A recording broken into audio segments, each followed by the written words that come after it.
There isn't a single moviegoer among us who doesn't love a mind-melting, earth-shattering revelation that completely changes everything. But we're not just talking about your regular old plot twist today. Oh, no. But when said reveal completely shattered or reframed the entire plot so far. And as a disclaimer, before we start though, in the interest of variety, we didn't want to just fill this list with only the big hitters and obvious choices. So with that in mind, I'm Josh from WhatCulture.com, and these are 10 of the best everything you know is a lie moments in horror movies. Number 10. Jason's mother is the killer, Friday the 13th. Okay, let's start off with a classic. For almost the entirety of Friday the 13th's runtime, the film's ill-fated teenage camp counselors believe that they're being picked off by a back-from-the-dead Jason Voorhees, who drowned at Camp Crystal Lake as a child decades prior. We, as audience members as well, similarly believe this. But at the very end of the movie, protagonist Alice learns that Jason is indeed still dead, or for now he is anyway, and the person carrying out the killings has been his psychotic, vengeful mother, Pamela. Pamela reveals that Jason drowned because the camp counselors were too busy playing hide the sausage rather than looking after him, and then drops any attempt to conceal the fact that she is, in fact, the murderer. It's a genuinely shocking moment for both Alice and viewers that what was laid out as an incredibly straightforward slasher film did have a nasty little sting in its tail. Number 9. The demons are real, Frailty. Bill Paxton's absurdly underappreciated directorial debut Frailty sure is a wild ride. The bulk of the film sees a man by the name of Fenton Meeks regaling FBI agent Wesley Doyle with the story of his childhood. See, Fenton reveals that his father claimed to have been tasked by God with destroying demons disguised as humans on Earth. This led him to kill people on a list of names revealed to him by an angel, while getting Fenton and his other son Adam to help dispose of the bodies. Ultimately, Fenton ends up killing his own father, after which it's revealed that the adult Fenton is actually Adam, who killed the real Fenton after he grew up to become a serial killer himself. Still with me? Okay, the real kicker comes when Adam reveals that he shared his father's visions from God, and that indeed those they abducted really were demons the whole time. More to the point, Doyle is himself a demon who's responsible for the death of Adam's mother, and Adam's meeting with Doyle has been part of a scheme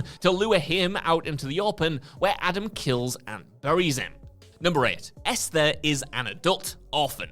Orphan is one of the most delightfully unhinged horror B-movies of the last 15 years. The plot initially centers around Kate and John Coleman, a couple who adopt a 9-year-old Russian girl, Esther, who soon begins exhibiting troubling behavior. Though the movie initially leads audiences to believe they're dealing with some sort of Omen-esque demonic child scenario, the third act drops an absolute stunner of a plot twist when Kate learns that Esther isn't even a child at all. Rather, Esther is a 33-year-old woman with a hormone disorder which has stunted her growth and caused her to resemble a child, allowing her to easily pass as one with the help of some makeup. Oh, and she's also a serial killer who's been responsible for at least 7 deaths, including her prior foster family, so there's that as well. Now, this is an especially rough revelation for Kate, who, having recently suffered through a stillbirth while battling alcoholism, doesn't exactly need this sort of drama in her life. But to her credit, she does step up to the plate and does what anyone in the situation would.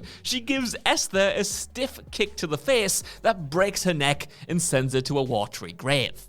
Number 7. Gabriel hijacks Madison's body, Malignant. Malignant is as cuckoo bananas as mainstream horror has gotten in recent years, typified by a mind-melting third-act reveal that has left audiences reeling in spades. Now, for most of the film, the serial killer in the flick is believed to be protagonist Madison's imaginary childhood friend Gabriel, who has seemingly found a way to come to life. But in the final reel, Madison's sister Sydney visits a hospital where Madison received treatment as a child, learning that Gabriel was actually her parasitic twin brother attached to her back. Doctors, when she was young, surgically removed Gabriel's body, but were unable to remove his brain, which was instead sealed inside Madison's own skull. And when Madison's abusive husband recently shoved her head against a wall, it caused a fracture, which roused the dormant Gabriel, letting him take control of her body to carry out the murders. This also explains why Gabriel moves backwards and has upside down handprints, because Gabriel faces outward from the back of Madison's head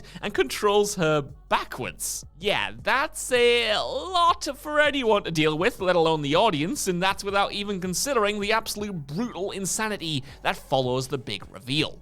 Number 6, it's just a movie, One Cut of the Dead. One Cut of the Dead is a true roller coaster ride of a film, and one that's pretty much designed to be included on lists with this exact title. And that's because what you think you're watching turns out to be incorrect not once but twice over the course of the film. So, we begin with what looks like your regular old low-budget zombie movie, but it quickly turns out that the shoddiness is intentional. That's because the characters in the film are actually shooting a crappy genre flick when they're attacked by real zombies by surprise, with a whole lot more convincing horror and violence to follow. Pretty neat, huh? Well, it turns out that these so-called real zombies are also a lie.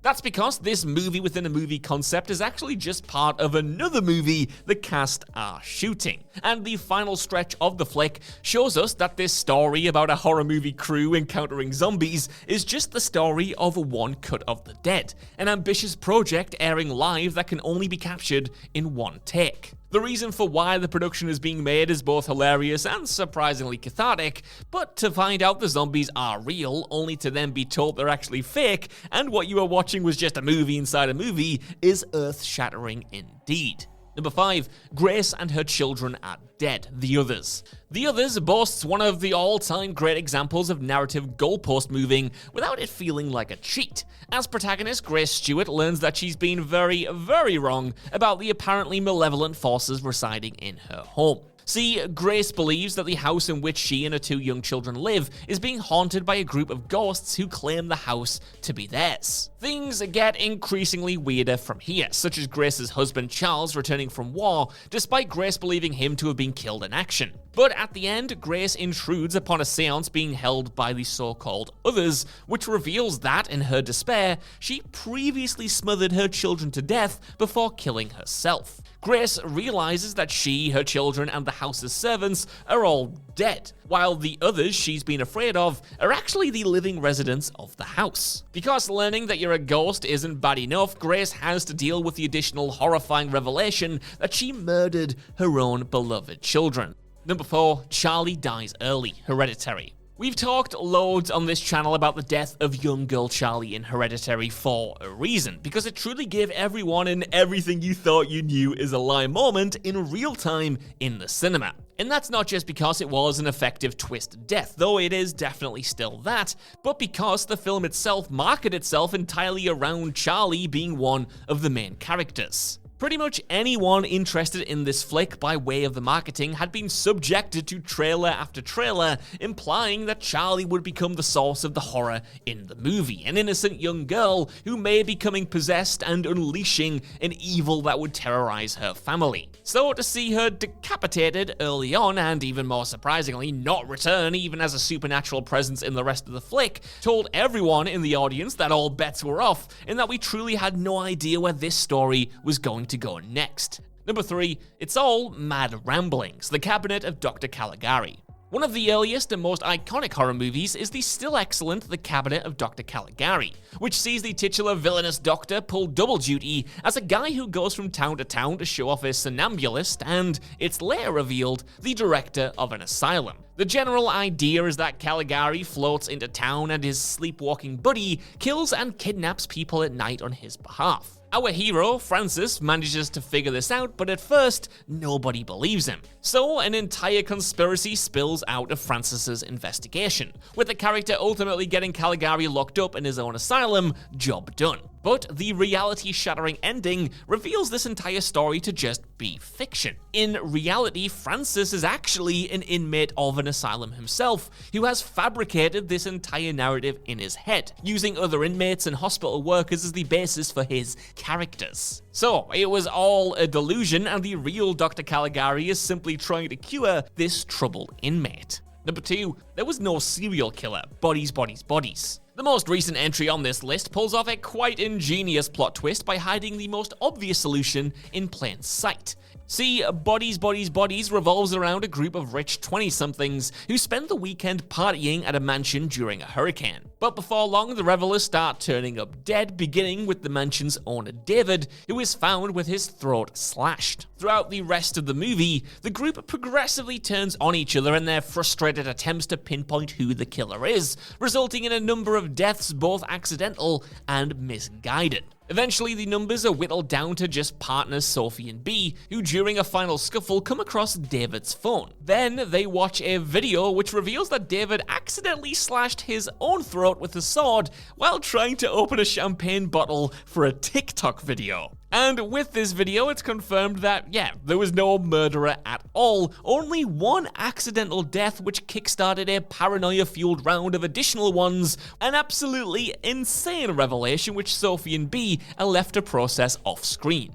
Number 1, Malcolm as a ghost, The Sixth Sense. We started with a classic, and we end with a classic. Hell, it's perhaps the most iconic plot twist in modern horror cinema. The Sixth Sense's third act reveal is the crowned king of everything you know is a lie moments, when child psychologist Malcolm Crowe learns the truth about his entire existence. That's because at the start of the film, Malcolm is badly wounded when a former patient shoots him before taking his own life. The story then picks up months later where Malcolm's wife Anna is distant and his new patient is a young boy called Cole, who claims that he can see dead people. And of course, at the film's end, Malcolm returns home and hears Anna talking in her sleep about him leaving her, causing him to realize the horrible truth that he didn't survive being shot at all and has in fact been dead throughout the entire rest of the movie.